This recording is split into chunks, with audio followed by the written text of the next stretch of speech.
अस्सलामु अलैकुम रहमतुल्लाहि व बरकातुहू। यौम आशुरा की फ़जीलत। हदीस पाक में आता है कि हज़रत इब्न अब्बास रज़ियल्लाहु ताला अन्हु ने मरवी है कि हुज़ूर अक़दस सल्लल्लाहु अलैहि वसल्लम मदीना मुनव्वरा को तशरीफ़ ले आए तो आपने यहूद को आशुरा के दिन रोज़ा रखते देखकर पूछा कि तुम इस दिन रोज़ा क्यों रखते हो। इन्होंने कहा कि ये ऐसा दिन है, इसमें अल्लाह तबारक व तआला मूसा अलैहिस्सलाम और बनी इसराइल को फ़िरौन और उनकी कौम पर गलबा अता फरमाया था, लिहाजा हम ताज़ीमुल इस दिन का रोज़ा रखते हैं।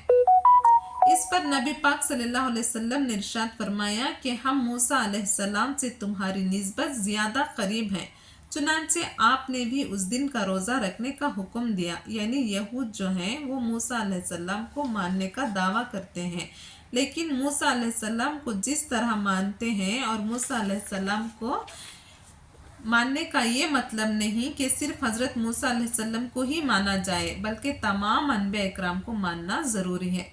लिहाजा यहूद जो हैं वो सिर्फ मूसा अलैहिस्सलाम को ही मानते थे। रसूलुल्लाह सल्लल्लाहु अलैहि वसल्लम ने फरमाया, यानी तुमसे ज़्यादा अक़ीदत और मोहब्बत मूसा अलैहिस्सलाम से हम रखते हैं, लिहाजा आपने भी उस दिन का रोज़ा रखा और इस दिन रोज़ा रखने का भी हुक्म फरमाया। आशुरे के दिन के रोज़े के साथ बहुत सारी बातें मनख़ूस हैं। यौम आशुरा अल्लाह ताला के अज़ीम दिनों में से एक है, अज़मत वाला दिन है, अल्लाह का महीना है। वैसे सारे महीने अल्लाह के हैं, ये अज़मत वाला महीना है, अल्लाह का महीना है।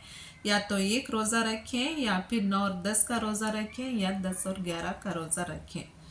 उस रोज़े की इतनी फजीलत है, जो 10 मुहर्रम को रोज़ा रखता है, एक साल के पिछले साल के गुनाह माफ़ हो जाते हैं और अगले साल जो गुनाह करेगा वो पहले ही माफ़ हो जाते हैं।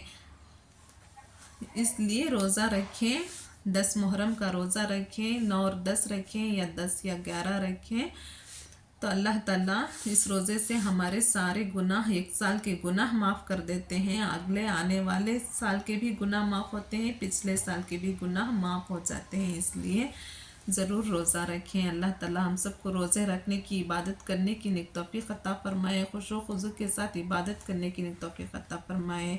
आमीन। जज़ाकल्लाह।